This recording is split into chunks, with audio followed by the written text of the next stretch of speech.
વિદ્યાર્થી મિત્રો તથા વાલી ભાઈ બહેનો, દિવાળી વેકેશન પછી ફરીથી આપણે મળી રહ્યા છીએ. બધાને નૂતન વર્ષાભિનંદન, હેપી ન્યૂ યર. તમે બધા કુશળ હશો. બધાના આરોગ્ય બાબતે પણ ભગવાન તમને સારી શક્તિ પ્રદાન કરેલી જ હશે. હજુ પણ સારી રીતે આપણે કુદરતી મહામારીની સામે આપણે સમય, સંજોગો અને આસપાસના જે વાતાવરણને ધ્યાનમાં રાખીને આપણે ઓનલાઈન એજ્યુકેશન ચાલુ જ રાખવાના છીએ. વિદ્યાર્થી મિત્રો, આપની ખુશી શેમાં છે? આપ ખુશ હો. આપની ખુશી ક્યારે? જ્યારે તમારા મમ્મી પપ્પા ખુશ હોય તો. તમારા મમ્મી પપ્પાને ખુશી ક્યારે મળે? કે જ્યારે તમે સારી રીતે ભણો ત્યારે. તેથી તમારે મમ્મી પપ્પાને ખુશ રાખવા છે તો સારું ભણવાનું, અને મમ્મી પપ્પા જો ખુશ હશે તો તમારી બધી જ સગવડો, તમારી બધી જ જે કંઈ ગમતી બાબતો છે તે પૂર્ણ કરશે. તો આજે આપણે ભણવાનું શરૂ કરીએ. ચક્રવૃદ્ધિ વ્યાજ. તમે ગયા વર્ષે સાદું વ્યાજ અને વ્યાજની ગણતરી, વ્યાજ મુદ્દલની ગણતરી વિશે ભણી ગયા છો. હવે તમે કેટલાક શબ્દો બેન્કોની અંદર તમારા મમ્મી પપ્પા દ્વારા તમે સાંભળેલા હશે કે ફિક્સ ડિપોઝિટ કરાવી આટલા ટકા વ્યાજે, બચત ખાતામાં આટલા ટકા વ્યાજ મળે, આને ઉછીને આપે આટલા ટકા વ્યાજે, આટલા લીધા લોનથી. તો આ બધા જે બાબતો છે તેની સાથે વ્યાજ સંકળાયેલું છે. આ વ્યાજ છે શું? તો ગયા વર્ષે પણ સમજાવેલું છે કે વ્યાજ એટલે શું?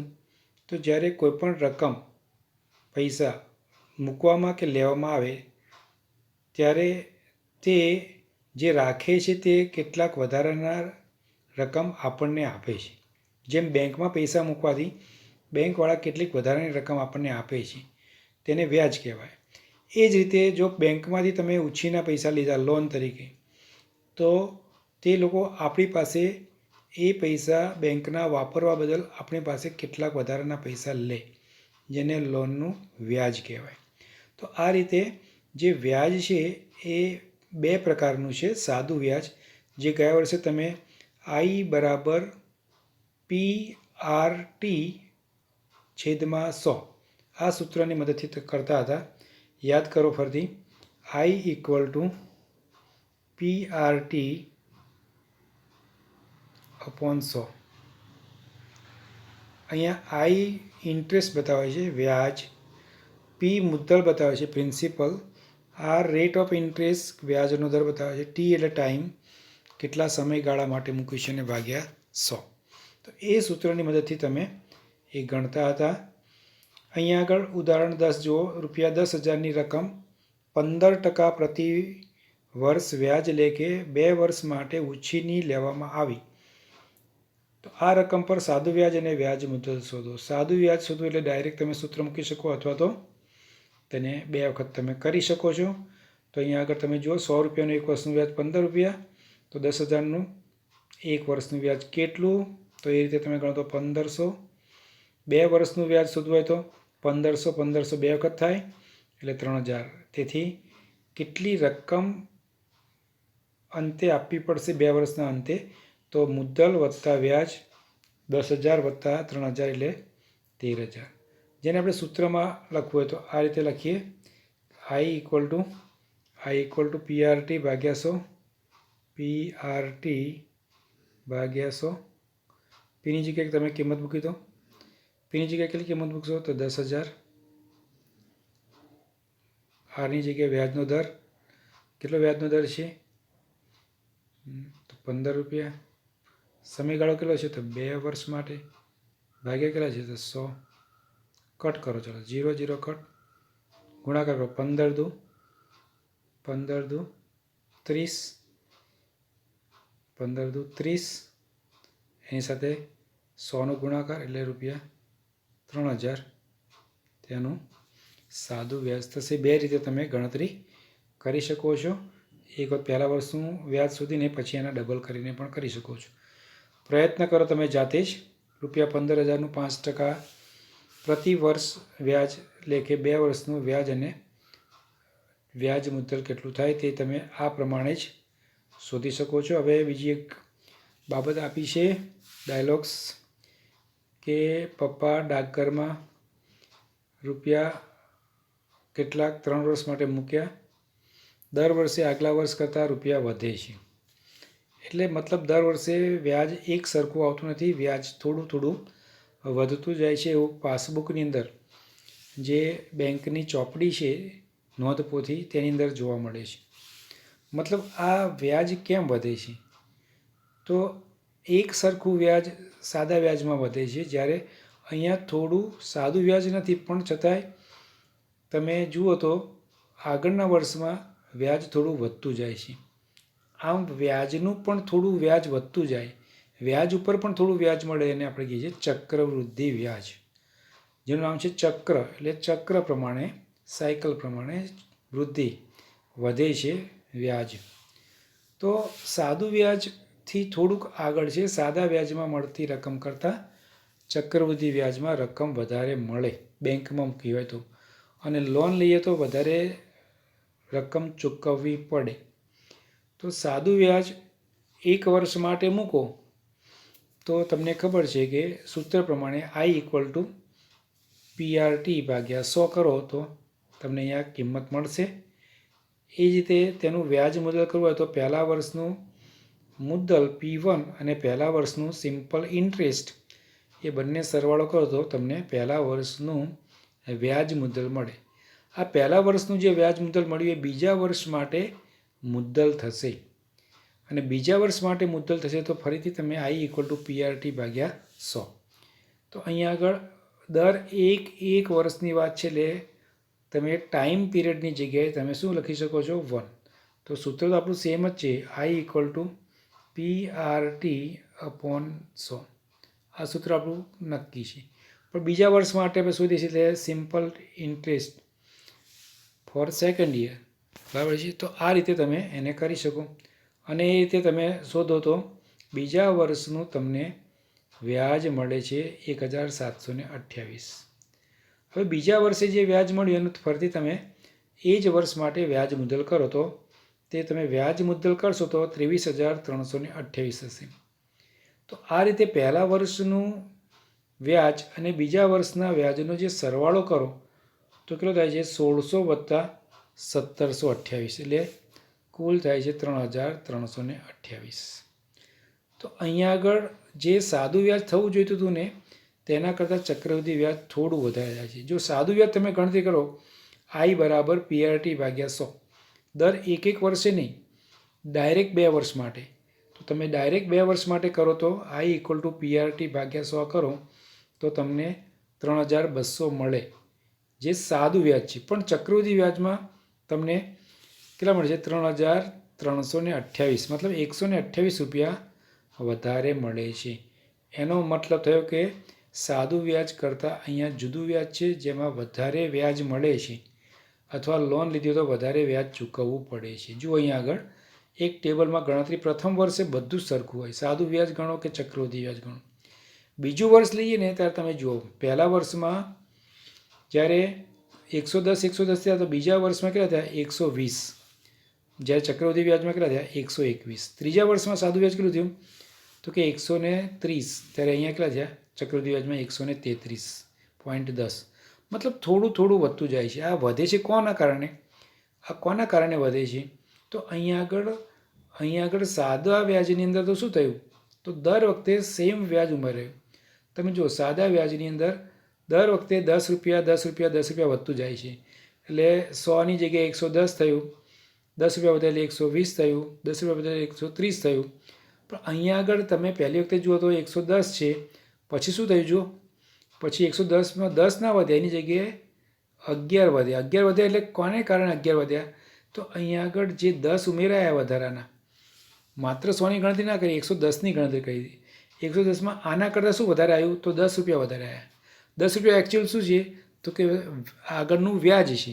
તેથી વ્યાજનું પણ થોડું વ્યાજ મળતું જાય છે. એ થોડા વ્યાજને કારણે અહીંયા વ્યાજમાં થોડો સાદા વ્યાજ કરતાં વધારો જોવા મળે છે. તો આ રીતે તમે ચક્રવૃદ્ધિ વ્યાજ અને સાદા વ્યાજની ગણતરીમાં જોઈ શકો છો. તો સાદા વ્યાજ અને ચક્રવૃદ્ધિ વ્યાજની અંદર આ રીતે 30 રૂપિયાનો તમને ફરક જોવા મળે છે. તો સાદા વ્યાજમાં મળતું વ્યાજ કેટલું? 30 રૂપિયા. અને ચક્રવૃદ્ધિ વ્યાજમાં મળતું વ્યાજ કેટલું? 133.10 રૂપિયા. તેથી આ બંને વચ્ચે તફાવત કેટલો જોવા મળ્યો? તો 33 રૂપિયા અને 10 પૈસાનો તફાવત જોવા મળે છે. હવે ચક્રવૃદ્ધિ વ્યાજના આ રીતે ગણતરી આપણે પદો મૂકીને પણ કરી શકીએ, પણ એને સરળ બનાવવા માટે આપણે સૂત્ર બનાવવું આવશ્યક છે. સૂત્ર મૂકો તો જલ્દી તમને એની અંદર ઝડપથી ગણતરી થઈ શકે. તો અહીંયા બંને બાબતો આપી છે. તમે જો ₹5000નું 5% લેખે તમારે ચક્રવૃદ્ધિ વ્યાજ ગણવું હોય તો શું કરવાનું? તો પહેલું, simple interest for first year I = PRT ભાગ્યા 100. આ P છે, આ R છે, આ T છે, આ ભાગ્યા 100 છે. બરાબર છે? તો એની કિંમત મૂકી છે તમે અહીંયા આગળ. હવે જે આ આવે તેનો જવાબ તો આટલો છે. હવે વ્યાજ મુદ્દલ કેટલું થાય પહેલા વર્ષનું? તો 5000 મુદ્દલ હતું P અને આ થયું આપણું વ્યાજ. એમાંથી 5000 કોમન લઈ લો. 5000 જેવું કોમન લેશો તો આની જગ્યાએ રહેશે 1, અહીં રહેશે 5 × 5/100. તો આ રીતે રહેશે. તે જ વસ્તુને આપણે સંજ્ઞામાં જોઈએ. SI1 = P1 એટલે પહેલા વર્ષનું મુદ્દલ R × T. ટીની જગ્યાએ 1 વર્ષ છે તો A1 = P1 + SI1 એટલે પહેલા વર્ષનું મુદ્દલ કેટલું? વ્યાજ મુદ્દલ કેટલું? તો મુદ્દલ વત્તા પહેલા વર્ષનું આવેલું વ્યાજ, ઇન્ટરેસ્ટ. તો એ બેનો સરવાળો થાય. તે જ પ્રમાણે તમે એને સરવાળો કરીને તમે કોમન કાઢ્યા તો P2 થયું. આની અંદર પણ તમે કોમન કાઢ લો તો એની અંદર P1ને કોમન કાઢો. P1ને જેવું કોમન કાઢશો આ બંનેમાંથી તો 1 + R/100 રહેશે P2. તે જ પ્રમાણે ચલો હવે આગળ. SI2 બીજા વર્ષનું વ્યાજ. બીજા વર્ષનું તમે વ્યાજ શોધો છો ત્યારે શું થાય છે? તો આ આપણું I = PRT ભાગ્યા 100 પ્રમાણે ચાલવાનું. આપણા માટે આ મુદ્દલ છે, આપણા માટે વ્યાજનો દર છે, આપણા માટે સમયગાળો છે T છે અને ભાગ્યા 100.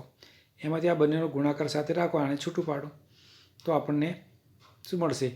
તો કે બીજા વર્ષનું ચક્રવૃદ્ધિ વ્યાજ મુદ્દલ આપણને મળી જશે. તેનો સરવાળો કરી લો અને સરવાળામાંથી તમે કોમન કાઢો. તો કોમન કાઢશો તો આ રીતે તમારે જે 1 + 5/100 જે છે 2 વખત આવશે. એટલે 2 વખત આવે એટલે ટૂંકમાં આપણે ઘાત સ્વરૂપે એને સ્ક્વેર લખીએ છીએ.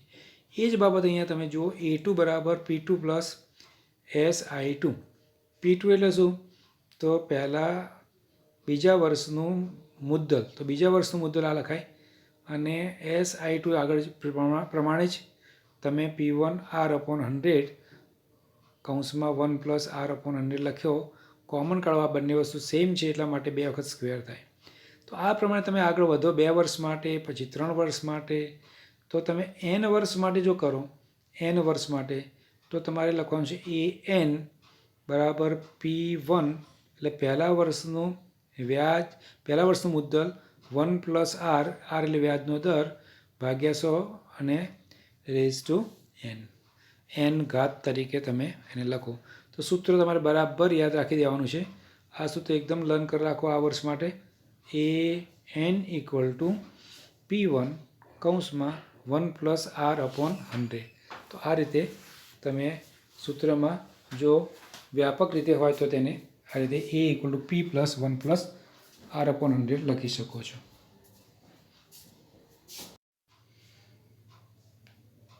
તો આ સૂત્ર તમે બરાબર યાદ રાખી લો.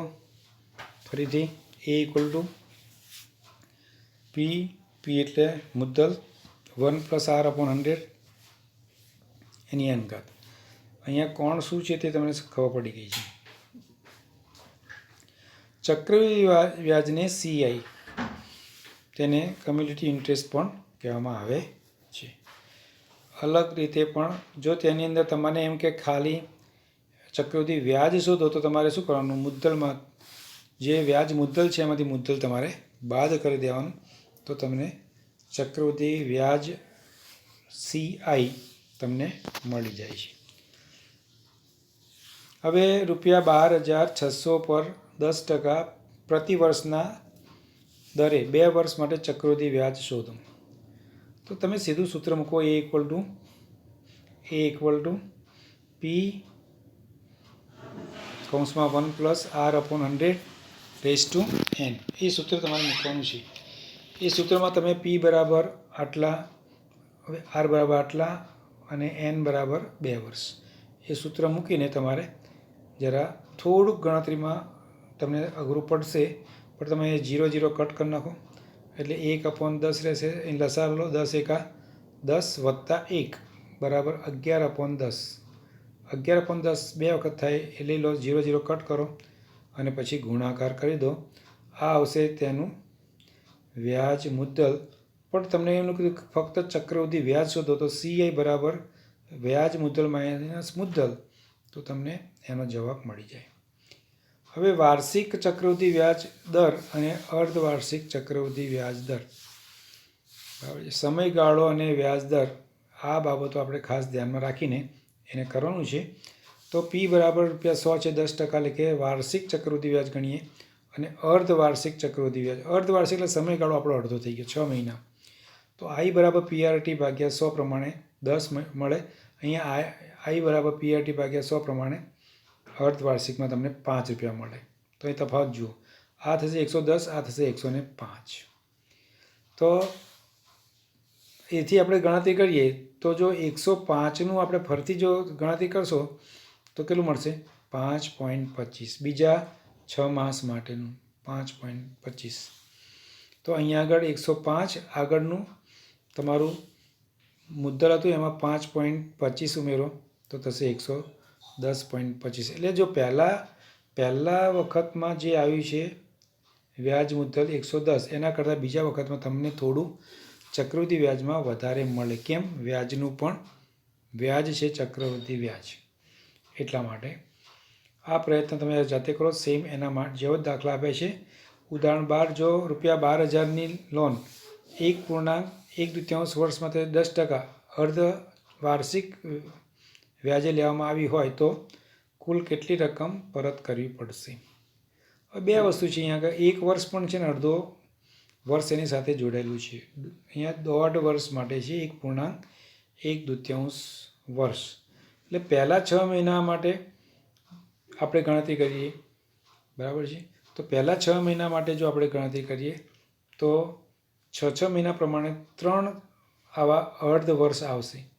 અડધા 3 વખત આ રીતે 6 મહિનાના આપણા ગણતરીના હિસાબ થશે. પહેલાં 6 મહિના માટેનું મુદ્દલ ₹12,000 છે. હવે વ્યાજની ગણતરી કરો તો 10,000, 10%ના અડધા કેટલા થાય? 5%. સૂત્રમાં કિંમત મૂકી દો, A = P × 1 + R/100 n. એમાં વ્યાજનો દર જે છે ને એ તમારે અડધો કરી દેવાનો. 10% આપી દેવાની જગ્યાએ અડધા 5% થઈ ગયા, અને તમારે વ્યાજ ગણતરી કરવાની તમને જવાબ સીધો જ મળી જાય છે જ્યારે 6 મહિને વ્યાજ ઉમેરાતું હોય તો. હવે તમે આને સાદી ગણતરી કરીને પણ કરી શકો. તમે જોઈ લો, સાદી ગણતરી ઉપર પ્રમાણે જ કહી છે. પહેલાંનું વ્યાજ મુદ્દલને બીજા વર્ષનું મુદ્દલ લીધું, ફરીથી વ્યાજ મુદ્દલ ત્રીજા વર્ષ માટે એને મુદ્દલ લીધું, અને પછી જવાબ તમે જુઓ, બંને જવાબ સેમ મળ્યા છે, 13,891.50. તો કઈ રીત સહેલી પડે? તો આ રીત તમને સૂત્રની રીત સહેલી પડે, તમારે સૂત્રની રીતે એને દાખલો કરવો જોઈએ. ચલો, એના પછી તમારે એ જ દાખલા માટે પ્રયત્ન કરવાનો છે. શિક્ષકે મયુરીને પ્રશ્ન કર્યો કે જો 10,000નું 1 વર્ષ અને 3 મહિના માટે 8.1/2% લેખે ચક્રવૃદ્ધિ વ્યાજે રોકાણ કર્યું હોય તો તેનું ચક્રવૃદ્ધિ વ્યાજ શોધો. અહીંયા થોડા અપૂર્ણાંક આપે છે. 1 વર્ષ અને 3 મહિના. 3 મહિના એટલે શું? તો કોઈપણ મહિનાને વર્ષમાં ફેરવાય તો શું કરવાનું? તો 3 મહિનાને 12 વડે ભાગી દેવાના. 3 ચોક 12. જેમ આપણે સેન્ટીમીટરને મીટર કરવા શું કરવાનું? તો સેન્ટીમીટર ઉપર લખવાના, મીટર નીચે 100 વડે ભાગી દેવાના, તો તમને એના મળી જાય, મીટરના સ્વરૂપમાં રૂપાંતર થાય. તો અહીંયા પણ 1.1/4 વર્ષ થશે. હવે તમે જો સૂત્ર મૂકો A = P 1+R/100 n. પણ અહીંયા આગળ તમારે સૂત્ર કયું આવ્યું છે? તો અહીંયા આગળ આપણું જે સૂત્ર છે કયું છે? આપણે વ્યાજનો દર છે અડધો કરી દઈએ છીએ, અને વ્યાજનો દર જો આપણે અડધો કરી દઈએ તો એનું જો સૂત્ર આપણે લખીએ તો કેવું સૂત્ર થાય? તો આ R આપણે અડધો કરી દઈએ છીએ એટલે આપણું સૂત્ર થાય P અને 1+R ને અડધો કરો તો R/2 થાય. એ 2 ક્યાં આવી જાય? નીચે આવી જાય. એટલે 100ની જગ્યાએ કેટલા થઈ જાય? 200 થઈ જાય. અને nની જગ્યાએ તમારા જે 3 વર્ષ હતા તે 3 વર્ષ રહે. બરાબર છે? તો એ પ્રમાણે તમારે અહીંયા પણ સૂત્રમાં કિંમત મૂકવાની છે. તો સૂત્રમાં કિંમત કઈ મૂકી છે તમે? તો P 1+17/200. 200 કેમ કર્યા તમને ખ્યાલ આવી ગયો? તો અડધા કર્યા છે તેટલા માટે. બરાબર છે? કેટલા? 8.1/2. 8×2 = 17. એ ટકાના અડધા કર્યા એટલે 17/2. આ 17/2 છે એટલા માટે અહીંયા આગળ 100 ન રાખતા R/2 કર્યું છે.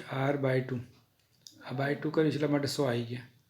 તો આ રીતે એને પછી કિંમત કરવો તો શું થાય? બહુ અઘરું પડે. આ તો અપૂર્ણાંક ઘાતાંક છે લઈને કિંમત કરવી અઘરી પડે.